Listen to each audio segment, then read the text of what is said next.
and I think it's one of the greatest songs ever written. So good cover it. Ready?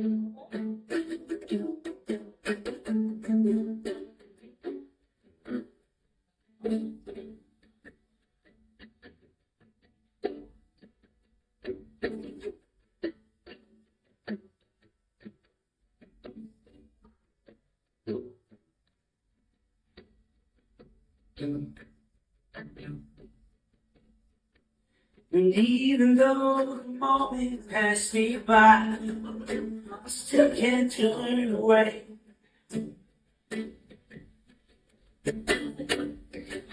Go. I am here with the legendary Robby Takac of the Goo Goo Dolls. What is up in South Beach today? Oh, just hanging out. Yeah, it's nice. Got my patio door open. It's nice. Tell you what, man, I see the sunshine in the background. I forgot what that was. Yeah. No, it's a nice day here. Got a couple days here, and then it's back to Buffalo for our food bank shows. So Ballroom. cool. Yeah. So cool that you guys are doing that show. It is really the talk of the town, I'll tell you, Robby. There's been a lot of hype about it. The fact that you guys are not only doing it at such a small, personal, intimate venue like Town Ballroom, but the fact that you guys are doing it for such a noble cause. And I mean that sincerely as somebody who just went and saw your show at Key Bank. Obviously, a slight difference in our temperature of the room here at Town Ballroom. And I know that you guys do things because you truly care, and that's right where I want to get into with MIA. Music is your passion, your project. So let's rip the lid right off. Let's go into it. What is it for anyone who doesn't know? And I guess tell me about the days of the Good Carmel parking lot as to what it is. Yeah. Tell the people about it. Yeah, I have a little recording studio. I have a couple recording studios down in Allentown. At the time, we had just opened, and the Allentown Art Festival was going on in the neighborhood. So I thought it would be cool to put a few friends bands down there, let a few people show some art. And that was a little bit of a problem with the folks that were running the Allentown Festival, but I was determined and had a lot of piss and vinegar in me at the moment. Decided to go up against them, but so we did that for a few years that way. It wasn't the most copacetic of situations, but what it did teach me was that the local arts community was really willing to step up, for something if you asked them to. So we started doing collections of musical instruments, which we've been doing now for over 2 decades, and putting them into the local community, fixing them up, getting them out of people's basements, garages, and that kind of stuff. And just a whole slew of other things as well that connected to this little festival that we did in my parking lot. There was one stage outside the first year, and there was one stage inside my studio, which has a couple of picture windows, so you could watch the bands through the windows. So they played. We had the PA outside. Last year, we did it down at Terminal B, down at the waterfront, and I believe we had 23 stages last year. Yeah, it's crazy. 23 years later, the whole idea from the very beginning, like I mentioned to you, was to activate the local community. Like that's pretty much all we try to do at Music's Art Festival still to this day, is just activate that local music or dance, DJ, tag or any of them, just all the folks that are doing creative things in town, and give them a palette for that day that they can come and do their thing, and they can show people what they do. And the most important thing to me from the very beginning has been that people don't have to pay anything to get into this. Like they can come in, and you know what? If you come in and of those 250 bands that play that day, and the dozens and dozens of artists and dancers and DJs and all the stuff. If there wasn't anything there you liked that day, then you didn't lose anything, Yeah, but right. you know what? But there's not a chance that's going to happen because there's so much going on, like in so many different directions, and everybody has a different experience there. Sure. Because there's so many different things going on. Yeah. So anyway, I feel like it's a great day for the local arts community. I feel like a lot of relationships are developed that day, within the arts community, from the arts community, outside of the arts community, into other situations and things. And people who have nothing to do with the arts community, people who just love, taking in what's going on in the you know in the neighborhood. There's a lot of those type of people there too. Yeah, so I think it's great. And without everybody that puts their energies and efforts, into it, it couldn't happen. So Well, you know what I was going to ask you, brother, and you just kind of keyed on it with the last thing. It brings people who may not otherwise come out, right? Like how do I word this? Buffalo is synonymous for what? The Buffalo Bills losing Super Bowls and chicken wings, right? And I yeah, think it's such an understated musical city, and not only music, artists, just from our tattoo artists alone in this area, right? And, yeah, and it doesn't have that vibe or that charm of a San Francisco or an Austin town. But I think Buffalo really does have that element to it. You know what I mean? And the more we can yeah, expose that and see the true colors, I really like. It's one of the things I love about what you do and about this organization in particular is like you just said, get everybody involved. You said that at the very end. I'm yeah. so happy you said that. Like you don't have to be some crazy music head, right? You can just be someone who's into it to go see and expose it. You know what I mean? Yeah, I think to this day, especially today, a little yes, a little less yesterday and a little bit more tomorrow. This is the most important thing that we can do in this country right now is remind people we are similar as people. I love Like, that. like, yeah, because like it's being pointed out very loudly every day by a lot of people, unsimilar we are from each other. But like, yes, that's true. Yeah. It's Yeah. true. We definitely have different beliefs. Many people, and without those different beliefs, this country be boring. Yeah. I I mean, agree. honestly, but I think, we need to find those things that we can focus on together. And I think music is art is a great representation. Yeah, very well said, man. And again, I dig it, and I'm going to do everything I can, to keep promoting it throughout the year because it's got nowhere to go but bigger and just blow the doors off. I do want to ask you about this past tour you guys were on, this past summer tour. It was crazy successful, right? Now, obviously, you guys have had a very, very long, successful career, the band, yourself, personally, everything. But what made this past tour? I mean, listen, you sold out Rockaway Beach in New York, right? I mean, the KeyBank Center was like that was like crumbs on the table. You guys had massive turnouts, and I noticed, Robbie, it was without putting out a new album, if I'm not mistaken, right? I think the last. Well, we had put it out like maybe about 8 months prior to that, but actually, I stand corrected. We put out a single about 8 weeks prior. The record itself came out at the end of the summer. Actually, is was the actual chronology. But I think a lot of things are happening right now. Like I said, the world's in a weird place. Yeah, And I think a few of our songs, Paris in particular, has found a place in people's feel good place. 100%. Yeah. I mean, it was in a couple of movies in the right place. It was on a couple of television shows at the right time. It was Did you on. watch Saturday Night Live over the weekend? Yeah, yes. I had just got home from a show and I was in my room just kind of cleaning up and my phone's going bing, bing, bing, bing, Oh bing, my bing. And God. I'm like, okay, It was either. so good. I can't stay up that late anymore, right? So I got to watch it the next morning. My Saturday Night Live days are over. So I got somebody else pinged me, and I got up in the morning, and the brother and sister romance thing, and I'm like, had to be that song. It was great. Yeah. No, no, I think it's found a lot of places to be meaningful, in people's lives. And comedy is the new protest music, man. It really is. Like I think, music, I think has, or at least in my mind, has kind of taken on this thing. Like what we were just talking about. Like every time we go out and play, I kind of don't even want to think about that garbage, like I just want to play songs and enjoy music and provide a moment of peace, from all this stuff, And and guess what?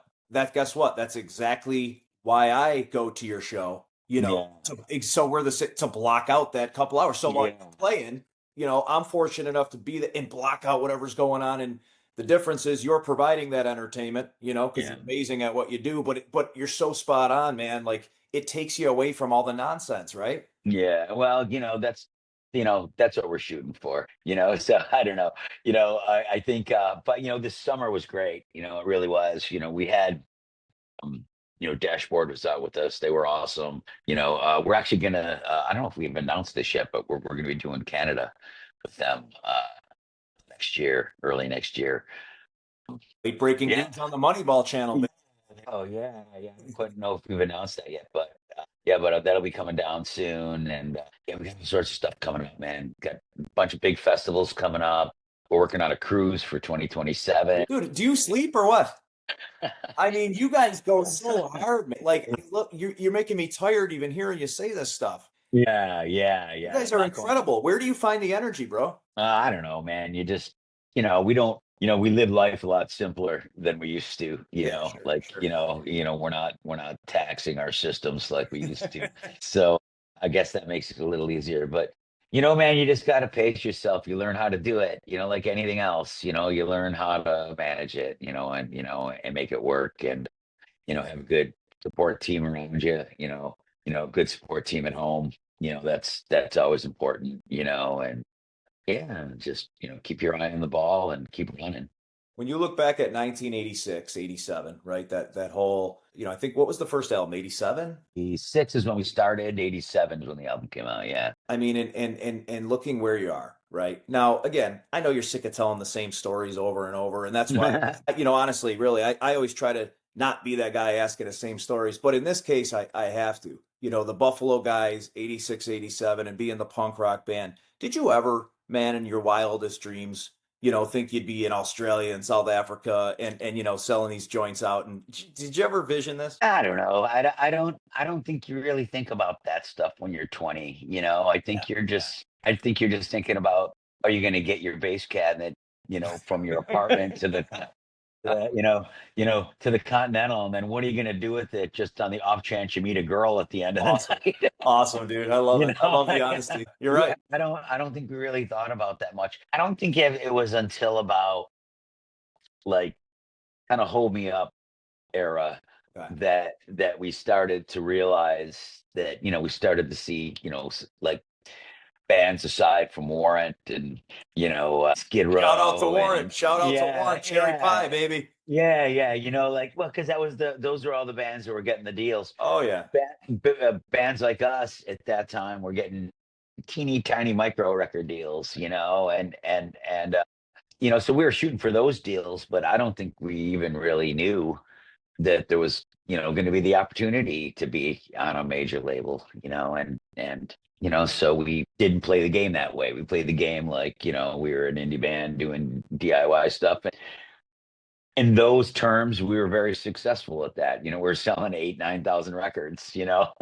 that was so Terms, that yeah. was a lot. Yeah, that was a lot of records to us, and our friends weren't doing that, so, we really felt like, we were moving okay, but, the bar kept getting raised, and, by the time, we had a bus, and, we had songs on the radio and stuff like that, we were just so busy Yeah. that you're just hanging on for dear life at that point, if you're willing to work. That's right. You're just, yeah, you're just hanging on for dear life, because you wake up, we used to, man, dude, we used to pull into we do a show, have an after show, hang out, have with our friends, get in the bus at about 2 in the morning, drive 5 hours to the next town, pull into a parking lot, and there'd be a guy sitting in the parking lot with his car waiting to take us to 5 radio stations, man. Like, and so we would brush our teeth in the front lounge, go to 5 radio stations. John would play Name at every single one of those radio stations. We'd drive right to sound check, do the show, and we'd repeat that 5 times, 6 times a week, and so you're just so busy, man, like that you can't even think about it, and then the brakes go on and you go home, Yeah. and, like, it's like you come tumbling to the front of the bus and try to pull your life together for a little while, and but back then you had the luxury of taking some time off, Yeah. because you were selling records, like we don't make any, nobody makes any. I'm not singling us out. Nobody makes any money I know what you're saying. Which is selling why, records. without even going into that whole thing, I often, maybe I'm ignorant to it, but I look and I say, how do these guys make money anymore? Is it Touring? Does it have to be Yeah. touring now? Right? Touring. Yeah, let's touring. Let's touring. Like we're carnies, like, we're out here bringing our show around, and we never stop doing it. Our when we come work for our band, we start to pay you, and you're just gonna work. That's how we do it. We've always done it that way. Um, excuse me. Do you think that's the Buffalo? Do you think that's the Buffalo in you? Well, that's part of it, and that certainly helps us to do it, But I think we just feel like every day that we're sitting home, we're still paying everybody, So we might as well be out working. So we'll take the gigs we can, and make it happen. But back in the day, you used to be able to take a year off at a time and go make a record and hang out with your family, and then go out and tour again. But Is there still residuals? Is there still residuals from that though? I mean, from the early days, right? Because that never stops. Or am I wrong? Well, it's different for different people. Some people like it depends if you retain ownership of your rights Okay. or like it all works out differently. It depends if you even own your rights. Some people sign that stuff away. I mean, it all kind of depends on how your deal works. We're okay though. We've been doing, we made some decent moves. We don't feel like, we're considering for a decade we were the case study in what not to do as far as a record deal goes. And I'm not lying to you, man. Dude, I love your honesty. Yeah, we were in law journals. I'm Why? kidding. Why is that? What do you mean though? Like, I mean, I heard some things, but Because why yeah, specifically? our deals, the initial deals we signed were so unbelievably bad. The first deal we signed, they were able to sell records worldwide, but only had to pay us for records sold in the United States. Like that kind of stuff. Like, yeah, just crazy, man. It's crazy. 1986, when we got our first deal, Artie Kwichoff, who's owns Town Ballroom, was Okay. our manager at the time. He was, he was just he was younger than we were. Yeah, Like, yeah, yeah, we got sent a deal from this Celluloid Records label, and yeah, they had some pretty decent bands. Like freaking Bambaataa was on that label, and the Golden Palominos, and the Black Cats even from Buffalo were on that label yeah. too. Okay. All And right. yeah, and they sent us the deal, and we didn't know any entertainment lawyers. We didn't even know what that was. So a friend of ours, Phil Scott, his dad was like a marriage attorney, like a divorce attorney. And we gave him the paperwork. And of course, the guys from the record company are like, "Hey, if you don't sign this record, Yeah, by yeah. midnight tonight, we're gonna take it away." They're car salesmen, yeah, right? Yeah, we're like, Yeah. "Oh my God," so we're like, "We gotta sign this deal. We gotta sign this deal." And it was for like, I want to say it was for $1,600, like the whole deal. Oh my God. And when it comes, we're standing in the bus station because we had to put out the contract. This is so crazy. This is true. I love We it. we we had to send this contract out on a bus to get to New York City by like such and such a time. Like what a scam! That Like was think your about Pony this. Express, right? Yeah, That yeah. bus. Like what a scam, Like we had to get it out by midnight to these guys, right? So we're all standing in the bus station, and they come Artie and Bill Scott's dad, the divorce attorney, comes screaming Okay. into our and come screaming into Greyhound saying, "Do not sign these contracts. Do not sign these contracts." And we were like, "Give me that pen." Oh my And we God. signed and we signed the contracts and sent them off. That Yeah, was it. but dude, Dude, that arguably, is great. we I wouldn't be here talking to you today if we didn't sign those shitty deals. Like, And you know what? You can talk about it and you have a smile on your face, man. And like man. you got great stories and you can look back at it and you can laugh about it, right? And Yeah, it you is what guys it were is. kids. You were kids, man. You didn't know any better. I love the divorce attorney being the guy though. That's perfect. Yeah, like you're just and like you asked me before that I ever envisioned this going on. No, no, no, of course not. Like I think like any rational person, somewhere in the back of your mind, you think by 30 years old you're going to have a job somewhere, and some kids, and you know your life will go the way that 99% of human beings lives go, but work differently for us, and there's pluses to it, there's minuses to it, Sure. but in the long run, I every morning I remind myself how lucky I am to be in the position I'm in, because there's an awful lot of people who would trade places with me, I'm pretty sure. You're very humble, brother. And you can see that, that obviously the decades of success, you know, and you hear about rock stars and attitudes and stuff like that, and hearing your humility and how humble you are, man, is super refreshing, you know, and I'll be honest when I say that.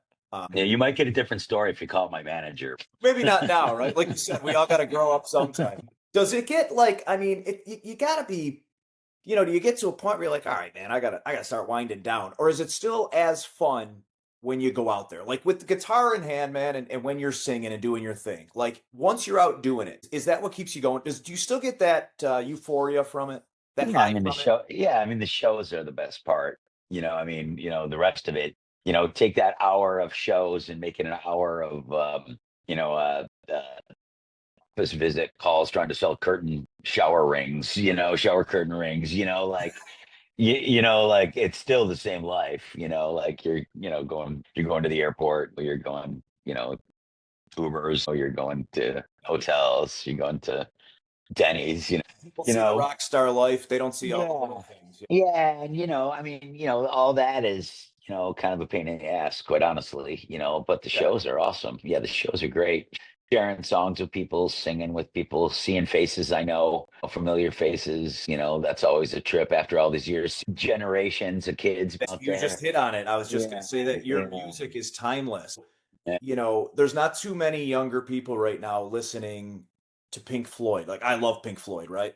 But Yeah. there's not a lot of young people listening to Pink Floyd. There is a lot of young people listening to the Goo. Like I feel like it's carried on for generations. Yeah. You know what I'm saying? Yeah. Like, like every once in a while you'll see like a review of the show or some of them, they'll use the word nostalgia, you know, and like I don't know if that's a I don't know if that's a dirty word to us. It feels creepy, I know what you're but saying. Yeah. but I mean it is what it is, Yeah. But I mean, like when a 16-year-old kid is watching Deadpool movie and they hear Iris and they go, God damn, I love that Yeah. song. Yeah. Well, that's a great song. Is that nostalgia, or is that they No. just connected that song to it to a moment that they're going to remember for the rest of their lives? Because Correct. it's a peak of a Hollywood, it's a peak of a Hollywood film. It's designed for that. Like Staying I sorry, staying yeah relevant, right? And that's yeah exactly what you're saying. That's what you guys are yeah. so good at. Because you're But absolutely,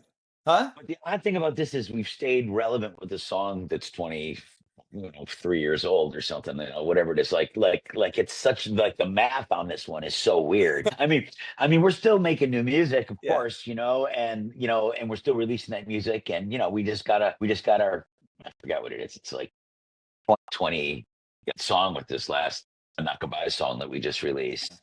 That's just crazy. Like the trajectory of how things went for us on this. It's just crazy. None of us predicted it. And it all happened over about 6 months. We did that. We did a stagecoach show out in Indio, and we did a couple things. It was on a couple of TV shows, and it was on, and it was in a couple movies, and it was Lizzo sang it, Doja Cat sang it, on There's a lot TikTok. of remakes of those songs. Yeah. Yeah. And all of a sudden, but they weren't even remakes. They were just like them You know, standing yeah. in standing in their bathroom going, singing Iris, Yeah. like It's great, right? Because it's all the it's kids are crazy. Googling, where's that song coming from? Like you got like 9 million views or something on one of those, Yeah. and it just points people in our direction, and yeah, so yeah. Anyway, it's been great, and so we got tons more stuff coming up, and we Let, got some more songs in the works already. So let me ask you a couple we'll, more we'll things be if I great. can. Yeah, First thing I gotta ask you, brother. Black Balloons comes out, right? Those balloons are everywhere. I think I was in section like two something, right? I was one of the spoiled kids in there, right? This was just last summer, and it was just my wife and I, and the balloons, are everywhere, and it was such a cool thing, man. It was really, really rad. These balloons everywhere, right? And yeah. one was coming right at me. My wife wanted me to grab it. The woman behind me came and she smashed it on my head, right? And these balloons are floating around everywhere. And then about 2 or 3 songs later, they're gone. Where do they go? This might be the stupidest question ever. Where do they go? Are they hiding them under their seats? Where do they go? We had people walking around with corkscrews popping them No. in the crowd. We did, Are yeah. you You kidding? see, yeah. The first group of people were around the soundboard Okay. because it was knocking everything over and turning So off I'm not stuff with the crazy. I'm not soundboard. crazy. So they were popping them all over the soundboard. So that started to take care of a bunch of them, and then they just sent people out to pop them. Yeah. I'm so Yeah. glad you told me that because I thought I was going crazy. I Yeah. was like, where the hell did these things go? No, that really happened. Oh my God, dude, that is hilarious. But I have to say, you were the first person to ever mention that. I mean, I'm going crazy. Right? That really did happen. Yeah, it took about 2 songs, but they got them all. Yeah. So Yeah, you know what? I we get were to go playing. brag. I get to go brag to everybody that I am not crazy. I'm going to be like, listen, Robbie told me exactly what happened. What do you think the worst stereotype of Buffalo is? Think we are fortunate enough to have a very visible football team.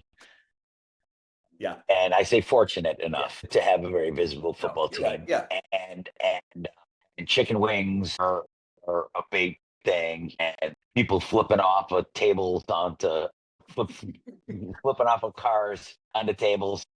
So I think sometimes there's a little bit more of a refined sort of Buffalo that I think people miss.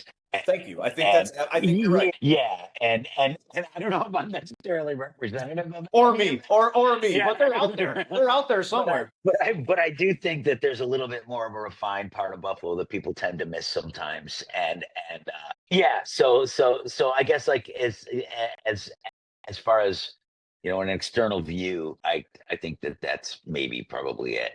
Yeah. Yeah. Yeah, I agree with you 100%. I was very interested in your answer because that's what I feel personally. And um, it's almost like we had spoke about before, with the MIA stuff, right? Just like there's so much of that out there and people, just maybe just don't get to see it as much because of this emphasis. And you're right, we are blessed to have this team and hella good wings, right? But Yeah. there's more to the city though. What is your favorite? Yeah. What are your favorite chicken wings in Buffalo, man?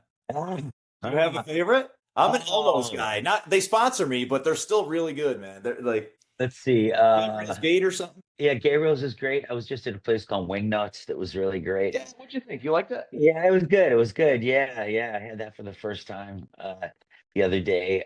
They have all sorts of different kind of stuff there. Yeah, it was a little too much for me. Yeah, there's a place. Of course, Lenova has great wings. They have like a great Did you grow up in that barbecue. area? Were you like the West Ferry area? No, I grew up in West Seneca, Oh, you did. South Buffalo, and then in college I moved up to Elmwood. Like Grant Street. You went to Kinda Medina, like, right? yeah, I went to Medina. I graduated from Yeah. Medina. Yeah. That's where when I was first like learning music and radio and all that stuff was that was the scene I was hanging out in. They had a great like little kind of on campus radio station there that Yeah. you could kind of do whatever you wanted because nobody was listening. So I miss those so days though, man. I know what you're talking about. Those days are cool though, and you could kind of do, it gave you that freedom to go out and express yourself too. yeah. And it gave me kind of a different view of sort of like what, like the way radio is now and the way the technology moves now. It almost feels like the things you learn by the time you get out kind of aren't even applicable anymore. Right. Yeah, Like you're right. because stuff's just moving so quickly. But I think back then, I think it was just the foundations. There wasn't much beyond that. It was up to you to learn everything after that, because so much stuff came down the Lay the pike. ground. Yeah, but tons of people didn't show up, to keep honing their skills and learning, the next way things work. But I do think that, that we got a great just sort of basis of understanding kind of like the media works and stuff like that. Yeah, it was a good school though, but rest their souls. They Yeah. just closed a couple of years ago. Yeah. Last fun question here for you. All right. You and I are going, let's say we're going for wings, right? We're going to Duff's or something, wherever. You, me, pick Well, one. those are good too. The Duffs are good. Right. Yeah. My wife. Yeah. One fictional, one non-fictional character going with us. All right. You only get one of each. So it's you and I going for wings, right? We're going out to Duff's. I set it all up, right? And you got one fictional, one non-fictional. Who's rolling with us? That's a tough one when you only get one, isn't it? It would probably be Obama and Jessica Rabbit. Yeah. Dude, I love it. Listen, All right. Jessica Rabbit's welcome at my table anytime, anytime. And I'll tell you what, I think that My wife video, could my wife couldn't get mad about that. it's cartoon. What do you get, right? It's not anime, bro. It's not anime. What wasn't she? Was that Jessica Rabbit that was in the Paula Abdul video when we were younger? I think it might have been. Right? That Something like that. opposites attract or something. Something like You know what I'm that. talking about. It's not anime. You're good to go. This was awesome, man. You are a true pleasure. I mean, I mean that sincerely, not because you're sitting on the other end. You're a humble dude. You know, obviously you and I have never met. You took some time with me. Obviously, man, I love what you're doing. Music is art is everything in this city, and you guys continue to be the staple of Buffalo music. You're never gonna not be at this point. You know what I'm saying? Like your guys are now synonymous with Buffalo music forever, and you're gonna be the heartbeat of that, man. Well, we appreciate that much. You rock, brother. I will send All you right, an dude. email just thanking you and everything else. Have a great day. All right, All right, man. See you soon. Bye bye. brother. Bye.